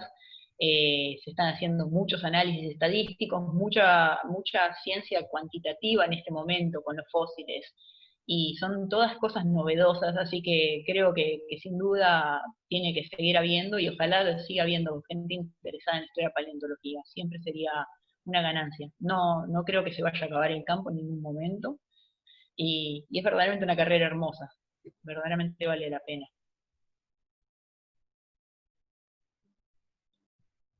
Bien, la verdad que una experiencia distinta, una carrera totalmente distinta y de la cual se sabe muy poco. Está muy bueno escucharte y abrir puertas nuevas para los estudiantes y que tenga una opción diferente también a algo que no es tan conocido. ¿Podés contarnos un poquito qué tipo de trabajo se hace con fósiles?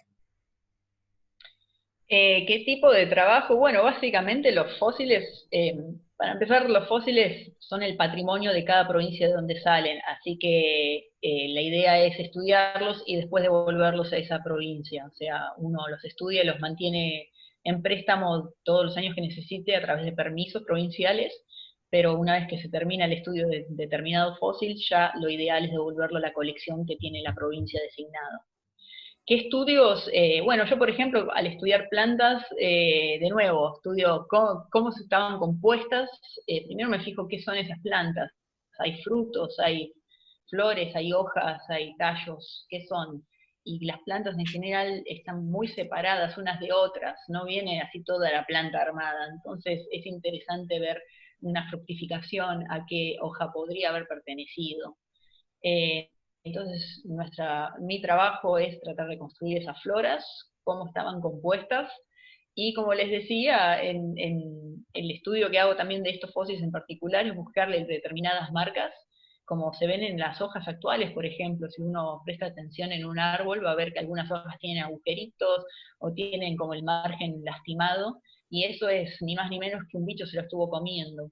Entonces eso también se encuentra en las plantas fósiles, y bueno, nosotros tratamos de determinar qué bichos había y quiénes se comían a esas plantas y por qué, básicamente. ¿Era más rica la planta? ¿Por qué era más rica comparada con otra planta y todo? Pero no sé si eso contesta la pregunta, pero es básicamente eso el estudio que hago con estos fósiles. Después, ¿qué tipo de estudio les puedo aplicar? A veces lo llevo al microscopio electrónico. El microscopio electrónico nos permite un gran detalle sin dañar el fósil. Lo importante acá es tratar de no dañar las piezas, porque son piezas únicas. Así que, y últimamente he trabajado con algunos fósiles que me han permitido cuantificar también en el microscopio con una técnica que se llama SEM, y me permite cuantificar la composición elemental de esos fósiles. Entonces, dependiendo qué fósil yo metía, podía saber cómo había estado compuesto ese fósil en el pasado. Cuánto de carbono, cuánto de oxígeno. lo cual me indica que había sido un ser vivo, claramente, y después otros elementos. Y bueno, con toda esa información lo utilizo también comparando con organismos actuales, y en base a eso hago mis deducciones.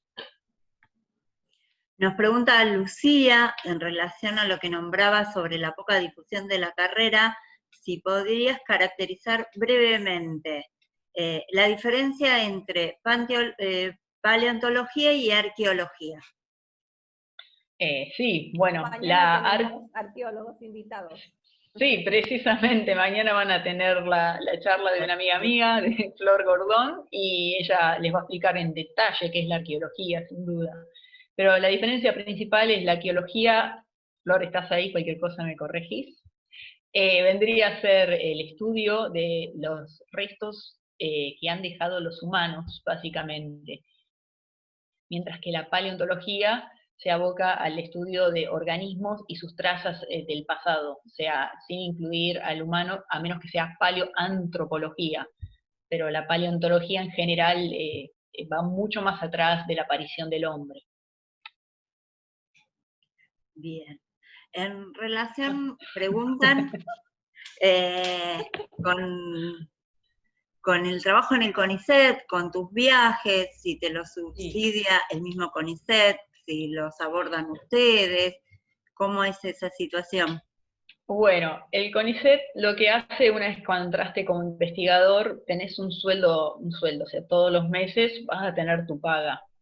Eso es una tranquilidad y somos muy privilegiados, pero no significa que con eso podamos hacer toda la investigación que tenemos. Los equipamientos en general son muy, muy caros. Una lupa, o sea, está todo siempre en un precio dólar, y estamos hablando de miles de dólares, lamentablemente. A la lupa hay que comprarle la cámara, o sea, para poder realizar nuestro trabajo en realidad necesitamos mucho equipamiento. Si tenemos suerte de entrar en un laboratorio que ya está bastante armado, es más fácil, pero si no, cuando empezás desde cero, verdaderamente se complica, y bueno, requerís de la buena voluntad de colegas que te vayan prestando hasta que tengas los medios. ¿Cómo hacemos nosotros? Bueno, todos los años se abren subsidios a los cuales nos presentamos todos. En esos subsidios uno presenta un plan de trabajo de acá a 2 años y bueno, plantea todo lo que va a hacer y para qué es y por qué es importante. O sea, como que tratamos de vendernos básicamente por qué nuestra investigación es importante. Nuevamente esos planes pasan a una mesa de revisores, son pares que van a revisar y se pone un puntaje. Y dependiendo del dinero que haya disponible, salen más o menos subsidios para tantos proyectos, ¿no? En este momento yo tengo un proyecto y con eso he podido pagar mis viajes de campo, comprar algo de equipamiento, pero bueno, es sinceramente un tema, eso es un problema, porque el dinero que te asignan tardan en dártelo y se va devaluando con los años. Ese es un tema que está muy discutido siempre en lo que somos nosotros, o sea, entre colegas y todo, y tratamos de hacer lo posible. Los años que no he tenido subsidio, con mucho esfuerzo yo logré comprarme una camionetita de 30 años, y bueno, voy con mi paciencia y mis pocos pesos a buscar mis fósiles. Nada, le ponemos la pasión que se necesite, pero en general trato de presentarme a subsidios, y si tengo suerte me sale, entonces ya ahí tengo un changüí económico como para poder avanzar lo más posible. Pero sí, dependemos básicamente de eso, son subsidios que da la agencia, que es una institución muy en conexión con CONICET, y bueno, sí, hay que presentar, pasamos mucho tiempo escribiendo proyectos también, ¿no? A lo largo del año, a medida que vas creciendo y subiendo de nivel, vas escribiendo cada vez más y más proyectos y menos papers en general, tratando de conseguir fondos. Lo mismo para conseguir becarios, a veces necesitas pagarle de un proyecto la beca, y después si logran entrar en CONICET es mucho mejor, porque ya entonces ahí el becario depende de CONICET y no de tu proyecto. Pero son distintas opciones que tienen, y bueno, sí, se dificulta. Nos preguntaban si a nivel mundial en qué aspectos se destaca la paleontología argentina. la paleontología argentina es una de las mejores del mundo, no solo por los recursos humanos que tiene, con paleontólogos muy reconocidos en todas partes, para lo que somos los paleontólogos, ¿no? O sea, que quizás ustedes no, si yo les digo, no sé, un Fernando Novas, un José Bonaparte, no les dice nada, pero son personas muy importantes en la paleontología a nivel mundial, y a nivel yacimientos también somos uno de los países más destacados y más deseados por muchos investigadores del mundo que tienen muchas ganas de venir y siempre de trabajar con colegas argentinos, sin duda. La Patagonia es famosa por todos sus hallazgos y yacimientos, y la calidad de sus yacimientos, así que la Argentina es un súper país para hacer paleontología. Una pregunta que me hacen es, ¿cómo saben dónde se encuentran los yacimientos fósiles? ¿Cómo hacemos? Bueno, eso es lo que les decía, que antes de ir al campo, yo por ejemplo estudio yacimientos de edad térmica, ¿no? Entonces, gracias a los geólogos que han caminado ya muchas veces por todo el país y han hecho mapas y relevamientos, en esos mapas que yo puedo conseguir, sé dónde están esos afloramientos, donde ellos identificaron la edad pérmica, que es la edad de los fósiles que yo estudio. Entonces, actualmente tenemos la ayuda, antes no estaba, pero ahora tenemos el Google Earth, tenemos el mapa, y podemos superponer una imagen con la otra, y hacer un seguimiento mucho más específico de a dónde vamos a ir, ¿no? Una vez en el campo, por ejemplo, yo al dedicarme con plantas, tengo que buscar sedimentos muy finos, porque las plantas son delicadas. No es como un cráneo de un dinosaurio que lo voy a encontrar quizás asomando desde el piso, ¿no? O sea, aflorando ahí, o sea, entre rocas. Las plantas son muy delicadas y se preservaron en lo que son sedimentos muy, muy finos. Entonces, cuando salgo al campo, y ya sé que estoy en una zona donde hay rocas de la edad que busco, pérmico, busco las rocas que sean de grano más fino, y con la piqueta empiezo a lajear, a abrirlas, a hacer pozos y a tratar de abrirlas, y si tengo suerte va a haber fósiles ahí. Pero depende qué tipo de paleontología hagamos, ¿no? Yo les cuento cómo es para mí el trabajo, pero bueno, la mayoría hacemos eso. Y si no, también está la prospección libre, ¿no? Donde te vas a Patagonia con permiso, hablaste con la provincia antes, dijiste, bueno, voy a andar por esta zona, y caminás y pateás y vas viendo todos los sedimentos y seguís los mapas y vas viendo qué encontrás, básicamente. ¿Cómo se conservan esos fósiles una vez que los encuentran?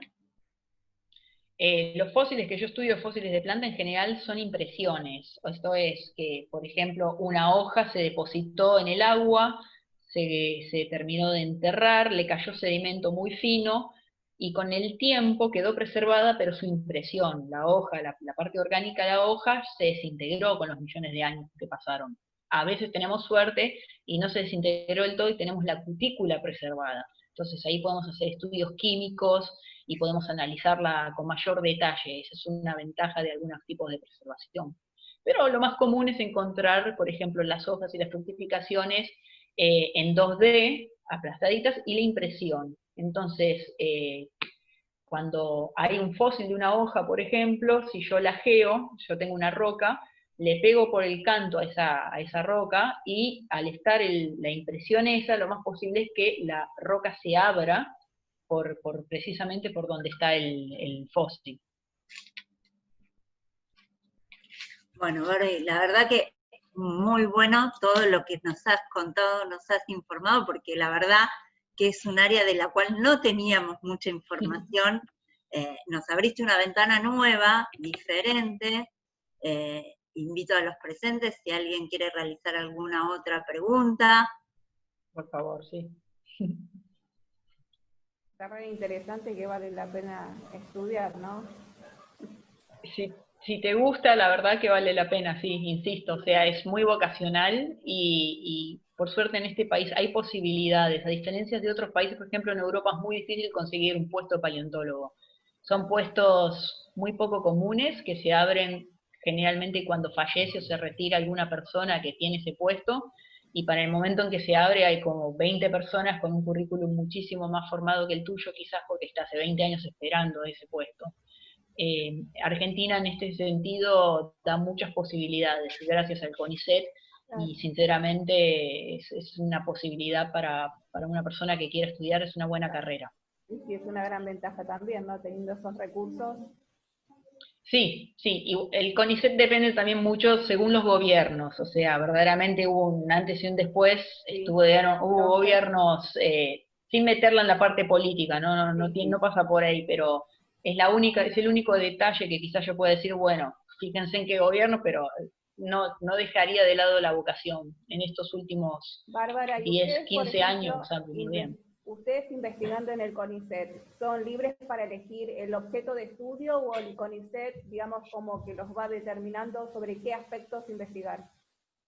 No, uno hace la línea, uno propone la línea de trabajo y bueno, sinceramente si el CONICET ve que la cumplís o sea, CONICET lo que le importa es que des a conocer tu trabajo, porque Claro. Básicamente te dicen, bueno, yo te pago para que vos hagas esto, ¿qué estás haciendo? Claro. Y nosotros los científicos damos a conocer nuestro trabajo mayormente a través de publicaciones. Entonces todo el sistema es una evaluación de cuántas publicaciones, en qué revistas, etcétera. Parece un poco tedioso, pero en realidad es como se hace la ciencia en todas partes del mundo. Y el CONICET es lo único que te exige, es como diciendo, vos hacés lo que vos querés hacer, pero demostrame que lo estás haciendo. Producir material de estudio. Exactamente. Y porque verdaderamente es para dar a conocer al mundo, o sea, todo lo firmamos como CONICET, así que o sea, nosotros nos avala el CONICET, entonces es una forma de darle prestigio también al CONICET, no es poco. Bárbara, tengo un mensaje de Verónica que nos dice, lograste la atención de mi hijo, tiene 7 años, y me pide que te diga que es muy interesante todo lo que estás contando. Me alegra mucho. En general les gusta mucho la paleontología a los más chicos, así que si siguen desarrollando la vocación, que se animen, de nuevo, vale la pena. Bueno, Bárbara, muchísimas gracias por tu interesantísima exposición que hiciste y gracias por transmitir tanta pasión en lo que haces. Eso es lo que rescato, te escuchaba y la verdad que eso que contaba recién Roxana del nene de 7 años que quedó atrapado por lo que contás, es lo que nos pasó a todos, porque fue súper interesante y muy rico lo que contaste, las experiencias también de tu trabajo. Muchísimas gracias por sumarte a Expo Unite. Muchísimas gracias por invitarme, bueno, espero haber sido clara y si no, bueno, siempre me pueden contactar de nuevo, yo un gusto para explicarles lo que sea. Un gustazo, muchísimas gracias de verdad. Gracias a vos. Bueno, gracias Bárbara, gracias Roxana, gracias Miriam, hermosa la jornada que tuvimos hoy, la verdad, y los esperamos mañana, 15 de septiembre, a las 15 horas, con la licenciada Florencia Gordón y Diego Rindel, arqueólogos, y a las 16 la Escuela de Psicología Social. Así que bueno, un saludo a todos, nos vemos mañana. Muchas gracias, un gusto, hasta luego. Igualmente, hasta luego. Chau, chau. Chau, chau.